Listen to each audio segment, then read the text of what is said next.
guys, so there are four basic elements of music: harmony, melody, rhythm and timbre. And except in exceptional cases like John Cage's 433, all these elements are all present in all songs. In any given song, each of these elements can either be simple and structured or complex and free. And as a general principle, the more complex or free one element is, the more simple and structured the others need to be. Music where all four of these elements are complex and free will sound chaotic and more like noise than music. But music where all these elements are simple and structured will sound a little bit boring and cliché. Music that has some complex free elements and some simple structured elements will sound interesting but grounded. So the more structured one element is, the more freedom the others will have to experiment. Now, of course, you could debate the meaning of structured and free for each of these elements, but in my mind, they are as follows. So in terms of harmony, a simple structured harmony would be triads with built-in thirds, so tertian harmony, and a functional chord progression that ends on a tonic chord. Whereas a more complex harmony would use extensions and alterations and perhaps quartal or secundal voicings, would be non-functional and perhaps even atonal, and so make use of unavailable tensions. Now, for a melody to be simple, in my mind, it needs to have a tonic or a tonal center, be diatonic and use a lot of repetition. Whereas a complex melody would use no repetition, wouldn't have a tonal center, could be quite chromatic and quite sort of jagged and jumpy. Similarly, with rhythm, a simple rhythm would be a ostinato or pedal point or a repeating groove at a fixed tempo with a fixed meter. Whereas a complex rhythm would be varying your rhythm with rubato and in A meter or free time. And with timbre, a simple timbre would be a single instrument playing normally with a similar tone, similar sort of at a similar volume and playing notes. Whereas a complex timbre could be lots of different instruments playing, say, a single melody line in different tones, and using more noise rather than notes. And so, as I said before, the more structured one element is, the more freedom you have with the others. So for example, if I played a really chromatic and somewhat random melody, it sounds really chaotic and unpleasant.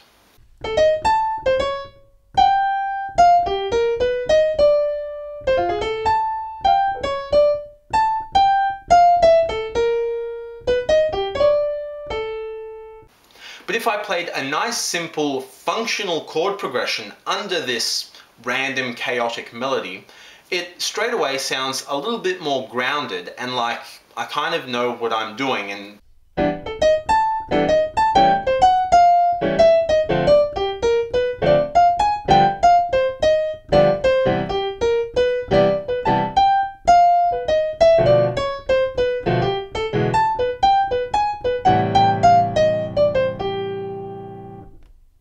And again, similarly, if I play an ostinato bass line or just a pedal point under this melody, it again sounds a little bit more structured and grounded, almost like I'm intentionally playing these terrible sounding wrong notes as the melody.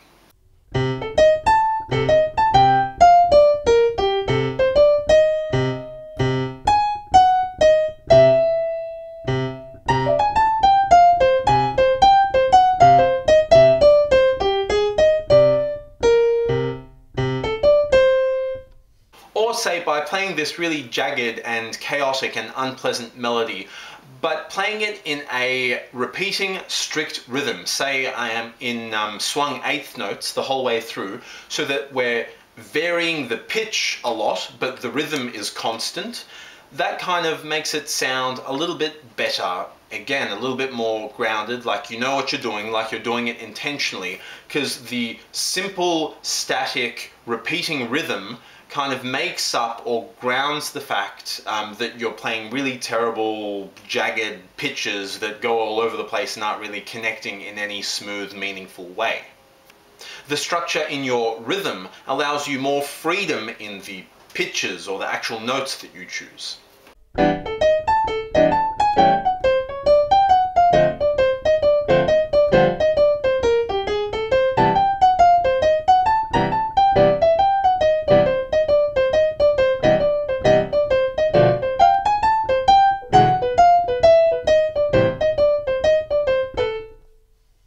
And timbre is a little bit harder to show, but let's say I continue playing this really terrible random melody, but change instruments every few bars so that it'll sound even more disjointed and chaotic. Not only does the melody not really have any kind of internal logic or structure, but now different instruments are playing that same terrible melody, so even there's no consistency in timbre, rhythm, or melody or pitch.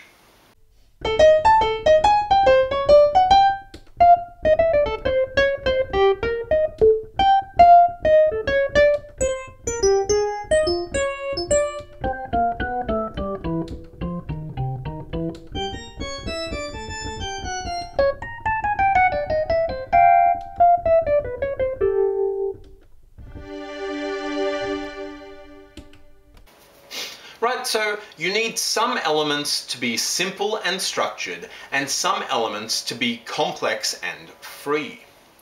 And you can play around with which elements you make more complex and which ones you keep structured and simple. Again, playing a nice simple functional chord progression using triads allows me to be more adventurous in the melody and perhaps create a chromatic improvisation. Or if I'm playing a really dissonant, non-functional chord progression using quartal chords or tone clusters, secundal chords, this forces me to keep my melody and my rhythm maybe a little bit sparser and simpler, and perhaps stick to a diatonic scale or a blues scale and use a lot of repeating rhythms.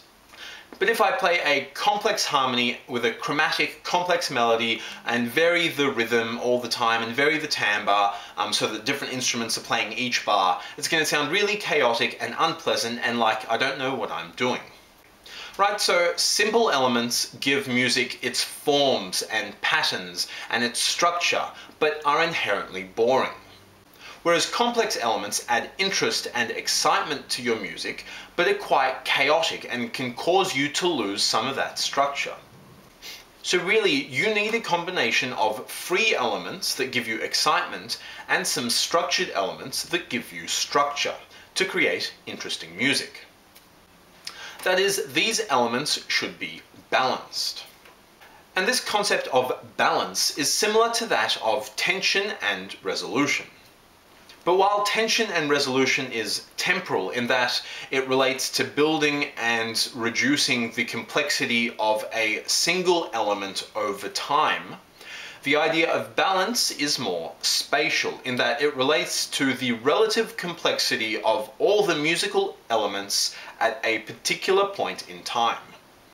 Now this is, of course, to some extent subjective. What I may perceive as structured, someone else may perceive as chaotic. Like, for example, free jazz, which sounds quite chaotic, but is often quite structured, but is usually structured around the melody rather than the harmony. So we're just not used to picking up the internal structures and logic and patterns within the atonal melodic framework. So as a general principle, this is something you should keep in mind, especially if you're playing in, say, a band or a jam session or even by yourself.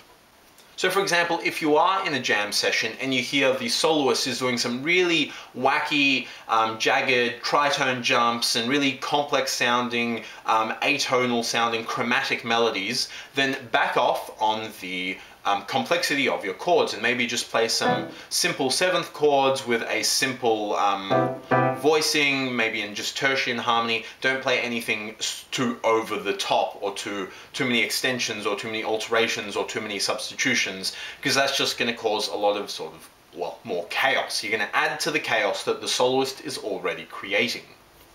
Whereas if the soloist is playing a really nice, diatonic, simple, lyrical melody, then you can increase the complexity and the dissonance of the chords, and you're not really going to clash with the nice simple solo. So you can start adding extensions and alterations and play in quartal voicings and secundal voicings and all those things.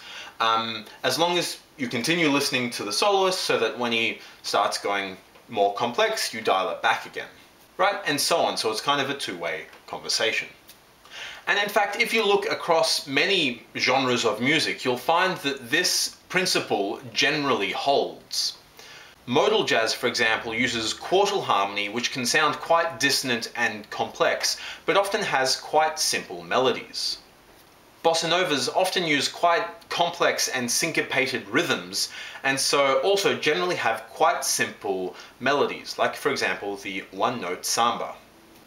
Afro-Cuban music also has quite a complex syncopated rhythm, and so generally uses triads and really simple 5-1, 5-1 or 2-5-1 chord progressions. Fusion or jazz rock often has complex melodies and like really shredding, complex dissonant solos and quite complex harmony that's quite chromatic.